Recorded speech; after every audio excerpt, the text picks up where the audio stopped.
So what we're going to do now is look at a Ron Sensei Nikyo we used to play with, which was really lovely.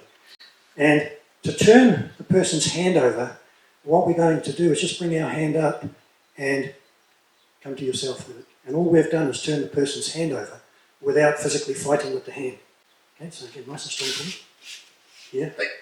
So again, as soon as I find someone's holding firm, my brain tells me to start fighting with that technique. And then it's not a failure, it's a system that says I could use brute force, or I could explore and find another way to make this little finger come up on top for a Nikyo. Now, when we were taught Nikyo, it was all about how much pain into the joint. So I've evolved that a little further and said, well, why don't I take his whole structure? So by drifting slightly forward and coming through, I'm extending the technique out past his shoulder and down through his knee. So I'm not focusing on here so much as in stealing structural integrity from the other person. Does that feel what I'm trying to say? So we're going to do third form grab. Okay, again, we're not in a street fight, so we're not having to deal with anything. We're learning systems at the moment. So how do I come round and use volume, or to use extension pass to take away his structure? If I give my structure away, there's no way I'm going to do it. If I become too forceful, we now create a reaction back, and now we've got competition. And again, this is not right or wrong, it's just what we've created. But all these things give us an opportunity to learn. And maybe he's grabbed me and I don't want to give him anything to deal with, so I'm just going to use the space around it to take away his skeletal structure. In slow-mo, to come around his arm, I have to take the tension out of my own shoulders first, to allow the shoulders to come up and over. And Ronnie used to talk about just scooping the air in this area. But at the same time, I put a very slight drift forward over my feet, which now takes away his structural space. So I talked about this part to roll the shoulder. The thing I didn't talk about is my shoulders rolling back and through.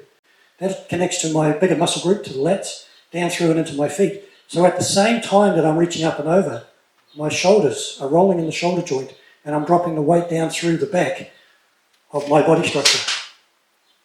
So now I'm delivering my mass through weight underside, through the other person. But if I try and do that from the front, it doesn't really feel the same, huh?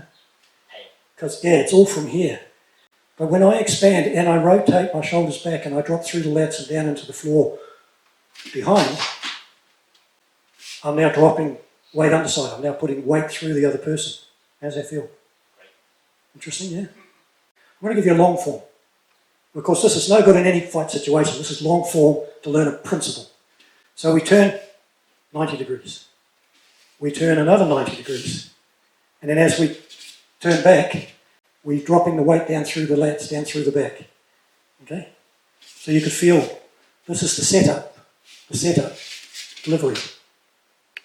So the 90-degree turn is to allow you to learn the feeling of extension without pulling or fighting. The reset from my shoulders down through my lats and into my feet delivers the technique. But later on, I don't need all this stuff. I just do it from here. Okay? I suggest do long form first. So 90, 180, extend through your shoulders, back down through your lats and into the floor. Once you start to feel, and I want you to feel, how does it feel to you? Am I thinking it and am I using too much? Or am I going, oh, I've hit a wall. But while I've hit that wall, my shoulders are up. Hang on, I'll release the shoulders. Oh, that one needs a bit more. Oh, there's my hip. I'll just go down into my knees. Oh, there's the feet.